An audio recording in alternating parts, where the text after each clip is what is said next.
কিরে রানা, রেস হবে নাকি? রেস তোর সাথে? অবশ্যই আমার সাথে। আবে যা, মুড নাই, যা। আরে মুড আসবে, আরে চলে যাই। বললাম তো এখন ওরকম ইচ্ছা নাই। আর এগুলো পোলাপানার খেলা। যা ভাই, তুই তো রাস্তা দেখ, যা। আরে বুঝলে না, ও তো ভয় পেয়েছে, পারবে না বলে যাচ্ছে না। আমি আগেই জানতাম আমার জানের সাথে কেউ পাঙ্গা দিতে পারবে না। হ্যাঁ ম্যাডাম, আস্তে, বেশি বাড়াবাড়ি করবেন। আপনাদের কাজে আপনারা যান। যদি পারেন তাহলে এসে দেখান। মাসুদ বল। মনে হয় একটু বেশি বাড়াবাড়ি করছে। ছোট ভাই, খেলবা? চলো খেলি। ঠিক আছে, তাহলে হয়ে যাক, চল। ভাই ওঠ। বল, ওরা ছাড়বে না, একজন হয়ে যাক। ঠিক আছে, তাহলে যাওয়া যাক। চল।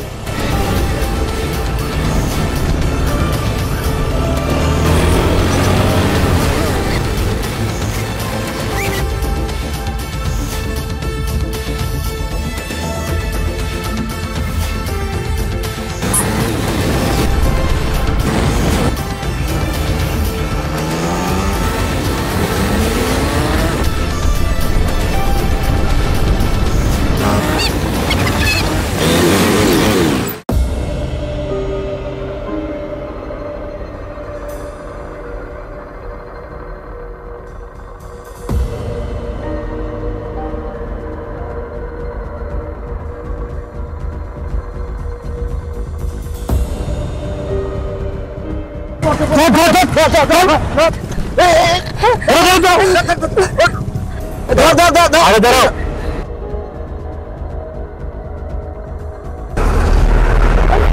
রাসেল আর নাই।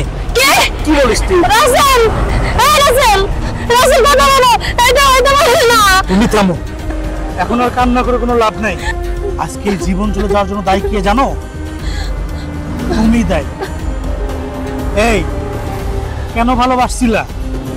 বড় লোকের ছেলে, অনেক দামি বাইক, তাই জন্য আজকে তোমাদের কথায় এইসব ছেলেরা বাবার কাছ থেকে বায়না ধরে বাইক কিনে এবং রাস্তায় নিয়ে সেটা নিয়ে রেসলিং খেলায়।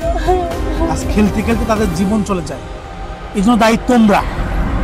বয়স কম, শরীরের রক্ত গরম, যা মন চায় তাই করবে।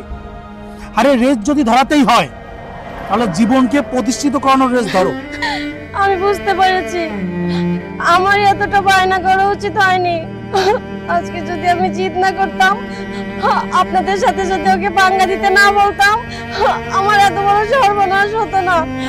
আমি নিজেকে কোনোদিন ক্ষমা করতে পারবো না। রাসেল, তুমি আমাকে ছেড়ে যেতে পারো না। চল আমরা রাসেলের লাশটা নিয়ে যাই, চল।